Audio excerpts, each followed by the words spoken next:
osalussaal on siis Eesti Rahva Muuseumi püsinäituse kohtumised üks osa, üks saal, mille teeb eriliseks see, et kõik näitused on tehtud inimeste poolt, kes ei tööta muuseumis või kes ei ole professionaalsed kuraatorid ja kes ei puutu igapäevaselt kokku näituste tegemisega. Ja muuseumi eesmärgiks selle saali tegemisel oligi see, et anda erinevatele gruppidele ja kogukondadele ja ka üksikisikutele võimalus kajastada või teha näitust nendel teemadel, mis on nende inimeste jaoks oluline ja kutsuda ka teisi nendel teemadel kaasa mõtlema ja kaasa rääkima. Ja see annab ka võimaluse nendel inimestel siis arendada dialoogi nendel teemadel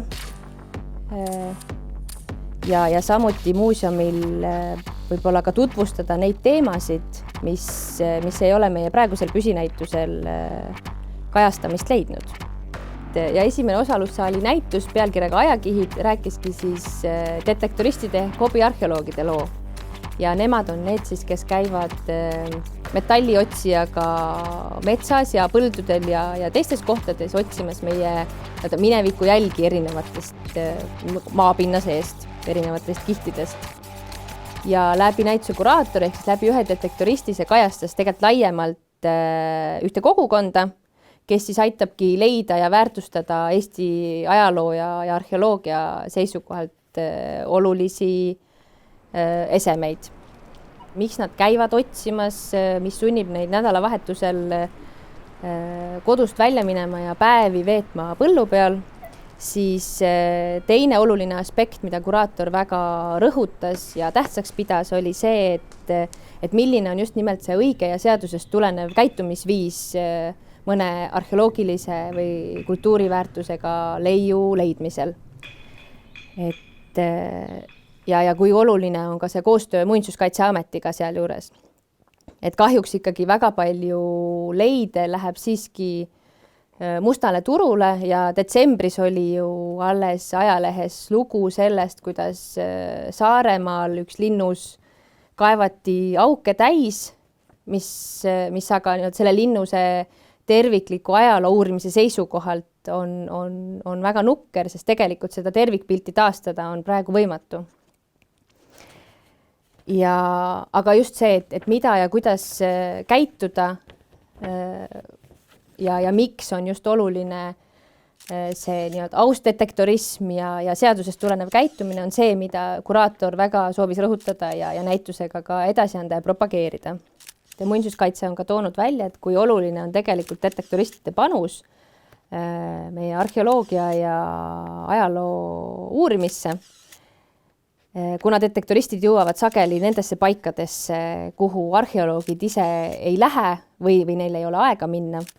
Ja näiteks selle projekti käigus anti ka Muinsuskaitsele üle 300 leiu ja lõpus, nagu kuraator ise armastas öelda, oli kirsiks tordil 2 haruldase mõõgaleid, mille siis arheoloogid ise dateerisid 9. sajandisse. Tänapäeval on ju iga näitusega seotud ka rida üritusi, et siis oli ka selle näituse oluliseks osaks ühelt poolt kuraatori ekskursioonid, mida kuraator tegi kokku 5 ja kus ta siis rääkis natuke ka selle näituse tegemise telgitagustest, et kuidas temal inimesena, kes ei olnud kunagi näitust teinud, kuidas temal see protsess kulges, mida ta näiteks õppis selle kõige käigus, kui ka muidugi sai pikemalt lahti rääkida neid erinevaid lugusid, mis kõik ju ei mahtunud ka seal näitusel välja, aga et kuraatori ekskursioonidel ta sai siis huvilistele tutvustada neid lugusid ja tegelikult ka põhjalikumalt rääkida just ka seda poolt, et kuidas käituda erinevate leidude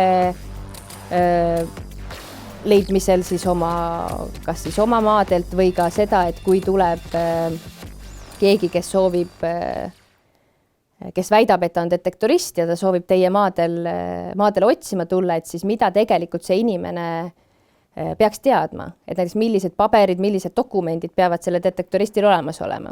et see oli ka see, mida ta nendel kuraatori ekskursioonidel rääkis. Lisaks kuraatori ekskursioonidele toimus meil aprillikuus ka seminar või teabepäev, mille pealkiri oli Ma leidsin aarde, mis edasi, ja selle eesmärk oligi siis ühelt poolt kaasata neid inimesi ja jagada infot neile, keda huvitab meie kultuuripärand, arheoloogiapärand ja need aarded, mis on siis Eesti pinnast välja tulnud, kui ka tegelikult just see teavitamispool, et kuidas käituda sellisel juhul, kui arvatakse, et ollakse leidnud näiteks mõni kultuuriväärtuslik ese.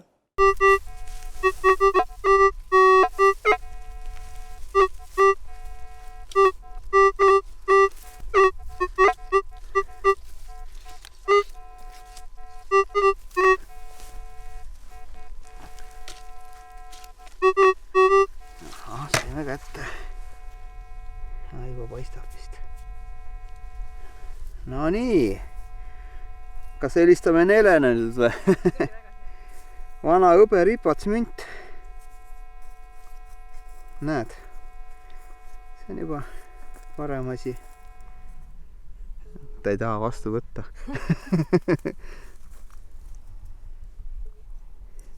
Noh, kas norin su kallal või? Niisugune hõberipats münt tuli, natuke mullane, ei saa aru, aga circa 1500–1600 paistab niisugune Tallinna verming.